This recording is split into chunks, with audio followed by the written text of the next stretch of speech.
That's why I couldn't see him in the chat channel. That makes so much sense.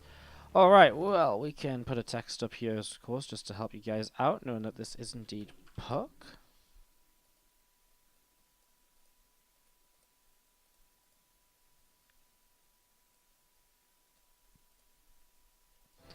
Alright, let's do this then. To the bottom left-hand side of the map, we will start off with our blue Protoss player. From OSC root, it is puCK. His opponent to the upper right-hand side, the red Terran player from Cascade, is BratOK. What's up, VidAngel? How you doing? Ready for the weekend? Yeah. Ready for lots of StarCraft. We're going to be casting pretty much all day. Today, tomorrow, and Sunday for the most part. So, yeah, it's going to be a pretty busy week. Should be fun. Looking forward to it. Should be very fun actually, for the most part.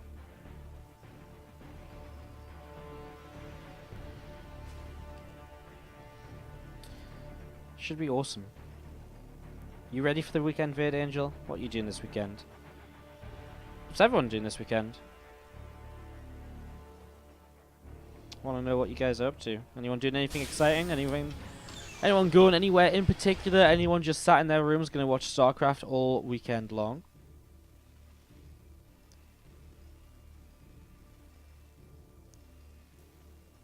I would love to know what you guys are going to be up to.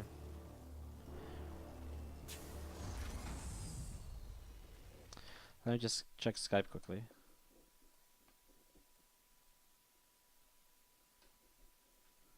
Okay, that's not important.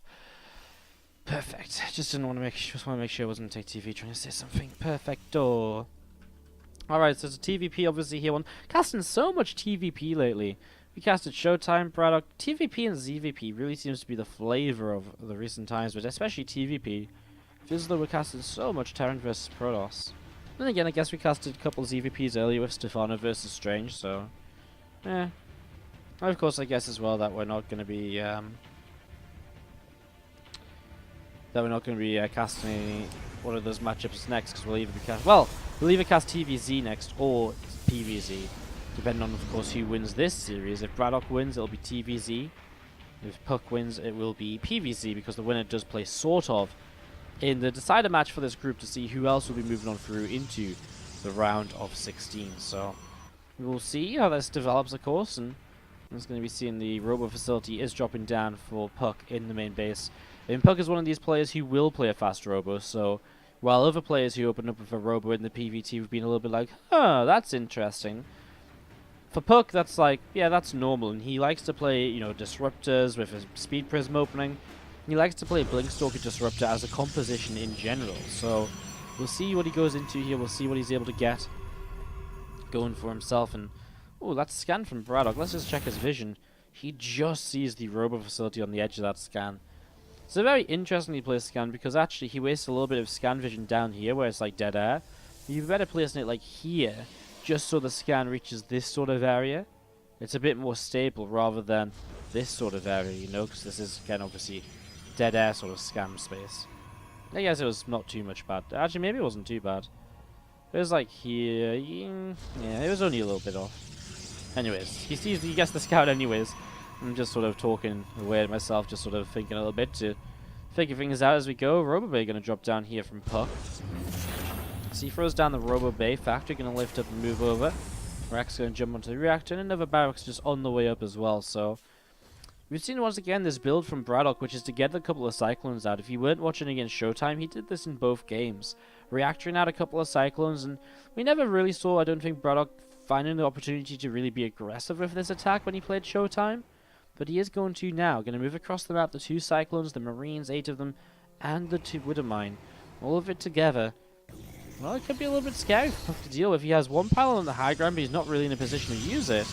A lot of his Stalkers currently positioned in the natural, really kind of ready for a drop or something. He is not in a position to defend a push at the front. So, let's see how this goes. Widowmine for now will just burrow into position on the 3rd base. Single Marine leading the charge up the ramp, and looks like he's just going to come up here. Mothership Core is not close enough to throw down a meaningful overcharge in time. So the first pylon drops. This probe very nearly going down too. Prism taking a bit of damage. You know, the robo facility could just be in a lot of trouble here. I mean, the Stalkers are going to start fighting. This is the nice thing about the Cyclones. They're able to fight the Stalkers a little bit more nicely. Nice Prism micro, though. We'll be able to keep the Stalkers alive. Didn't think about that, actually, using the Prism as a way to keep these Stalkers trading nicely and efficiently against these units. That turns out very, very well indeed. And actually, puCK, I think, will be happy that BratOK attacked into him. Yes, he lost a pylon, he lost a few probes, and he did lose some mining time as well, but he kills both Cyclones, the Marines. The third base is still blocked by a Widow Mine, something that there's yet to be a response to. You can see that puCK, killing so much early, is just instantly going to launch a counterattack. He's got a Prism, he's got a Disruptor as well, he can warp in more Stalkers as he goes. This could be a little bit deadly for BratOK to try and deal with. In fact, this could be very, very deadly for him to try and deal with. Let's see how it goes. The Disruptor in the Prism is currently heading towards the front. It's going to be going in towards the main base. The rest of the army, sorry, is heading towards the front. Observer here for the high ground vision. That was going to be my question. What do you do to kind of get high ground vision? Now, he stacks the SCVs as he pulls away. Somehow, it's only 3 workers that go down, though.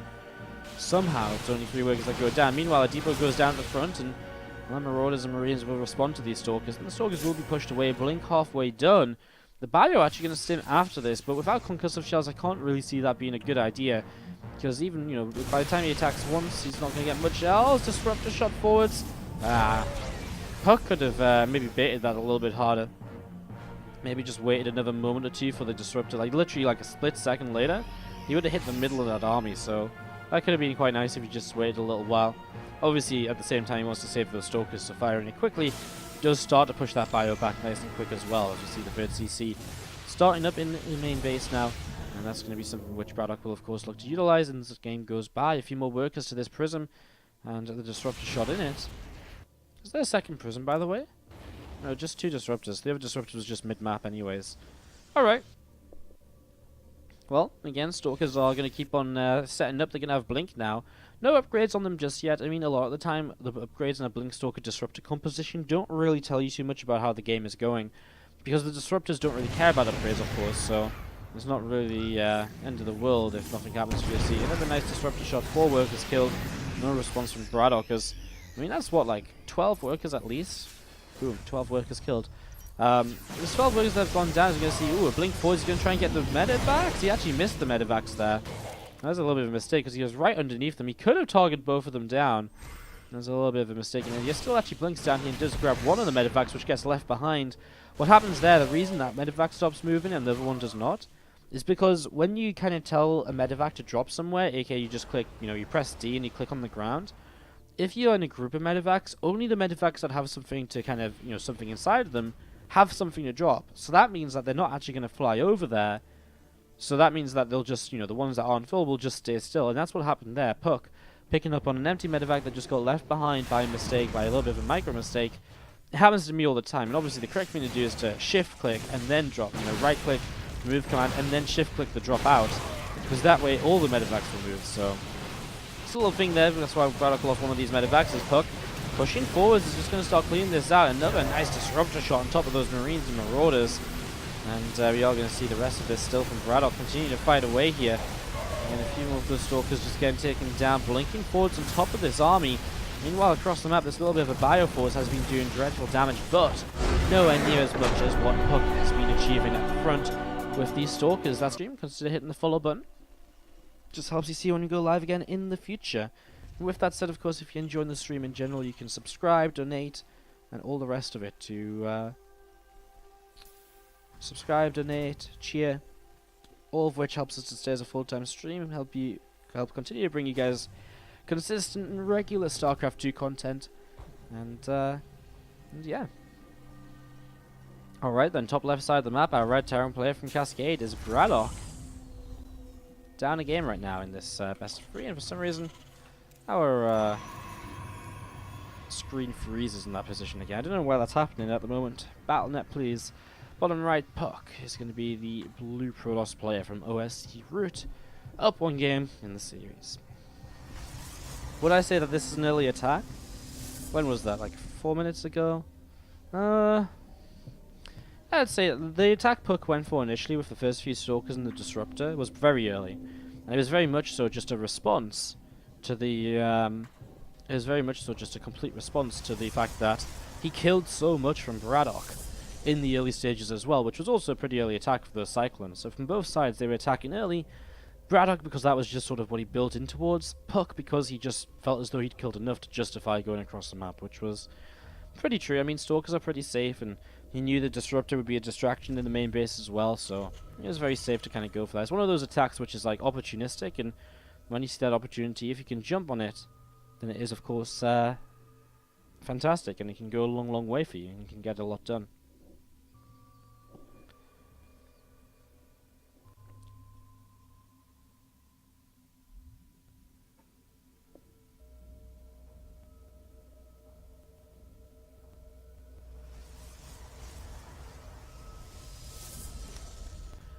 Factory, just over halfway done from BratOK. The reactor is building up now as well. It's getting a little bit warm in my room. Oh, let me turn some lights off actually. I don't think we need the lights on just yet, really. I only turned them on because I was actually really cold from having the window open before, and I didn't bring a jumper with me today. So, yeah, it's been interesting. But mind, coming up here from BratOK, I'm going to see the starport coming down as well. Setting up into this and, yeah, seeing what we can do. Seeing what will come up next is... What else is going on? Stalker just over here. Patrolling around at the front a little bit. We're going to see this probe is on the way out the Nexus as well. And apart from that, just Robo Facility opening once more. I mean, again, this is a strategy puCK loves to play. We were casting him a little bit during DreamHack Austin, and we were casting him against Ufernal in the group stages. It was group stage 3, I think, and in those group stages, we saw puCK kind of just kind of going for this kind of strategy again and again, and he is just confident the way he likes to play this matchup and all the rest of it. So, I wouldn't say there's too much of a surprise here so far, as I'm just going to be seeing the again, probes continue to pop on out, and I'm just going to be seeing a little bit of a fish here. Hey, scuttles away back over there. Bye, fish. Never really noticed the fish on Abyssal Reef. I mean, I know there's a few of them, but like, I don't really notice them like running around the natural expansion very often like that one was. Look on this guy's really friendly, man. Maybe he wants some minerals. Want some minerals, buddy?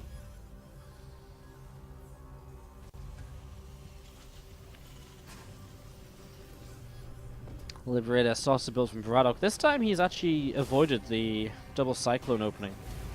So he's gone for something a little bit different here. Again, that opening was a little bit different in the first place anyways, a little bit strange, not exactly what you would expect it to be, kind of coming out of a TVP. This opening a bit more standard, Widow Mines, Marines, and Medevac into a Liberator as some follow-up harassment.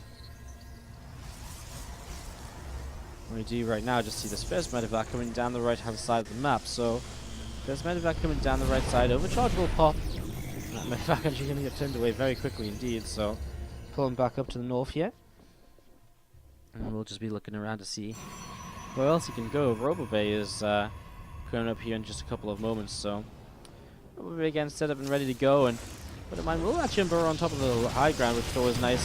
And just try to use the Stalker. Well, I mean, he does actually save the Stalker. I say he tries to use the Stalker to bait the mine, but it actually does go pretty well, really, because he gets the shot off. I mean, it's the splash damage that does the damage. He doesn't actually kill anything, so again, going to move across here maybe, and I mean, Stalkers will come in and I guess push this Liberator away. Can he kill it? It's going to be like a shot away from death, more or less. Well, again, no Prism speed this time actually, no Gravitic Drive to help that War Prism. It's actually a really useful upgrade when you go into this sort of setup, because with the Prism kind of being a... this is nice, just going to clean out the Widow Mine. Yeah, with the Prism just kind of being like a bit slower at the moment, you can see like it's just slow. Like it's not slow, but if it was to get into trouble, it would be difficult to back away, you know. So it's going to be seeing the Great Drive is on the way up. Just helps you to, when you have, you know, precious cargo such as a Disruptor, it's nice to have something like that on your side. As you can see, Stalkers pulling back as they come under fire. And Disruptor will be looking for its first opportunity. I guess just drop off here, hit the mineral line, nice and quickly. I'm just going to drop right there. He's going to get right on top of this mineral line. Oh, wow, that's 7 workers killed. I mean, he's trying to pull towards the Disruptor. Didn't work out for him, though, and it's, again, puCK just doing good damage in the very early stages. A little bit of a kind of a... Again, I mean, suppose we saw the Medevac dropping across. puCK does poke, but doesn't quite have the same sort of setup he had last game to really do a bit more, so A little bit more passive, but still that disruptor shot pretty deadly, and obviously at any point in time can come back into play to get a little bit more done, you know. So this prism coming up through the top. Uh-oh. Uh-oh. Uh-oh. I mean, yeah, that's the sort of response I would have. Immediately clicks it just wherever, which is away from those Marines, because that is scary when you're, like, about to lose the prism with 2 disruptors inside. I mean, that could change the game, because 2 more disruptor shots onto this bio army could be the disruptor shots that keep you alive, and hence give you the hold that you need to kind of keep on playing well, as we're going to be seeing disruptor. It's a couple of marauders initially. Again, a lot of these disruptor shots will be all about kind of just picking off the edges of the bio army a little bit here and there, and working it down, allowing the stalkers to keep picking away as well. But sometimes you hit that disruptor shot, which really is just the money shot. You hit into the center of the bio, you get like 20 kills or something crazy. Do you just see the another Liberator on the way up? He's actually got triple Liberator production available with the double starport. 1 on attack ladders, fusion core finishes. He'll be able to go into advanced ballistics. An upgrade which we don't often see as a, often see kind of being used in the matchup anymore. Not this quickly, at least. I mean, it's an upgrade which is, something you generally get much later in the game. As you are going to be seeing still, just chasing down this Bioforce. Time Warp, unfortunately, is not going to be placed well enough, but he can blink to the low ground. And now he's going to keep on chasing, keep on fighting. More Stalkers blink down here, gets a medevac kill. And puCK eventually takes his time, but eventually is able to clean this out, put himself into a little bit of a better position.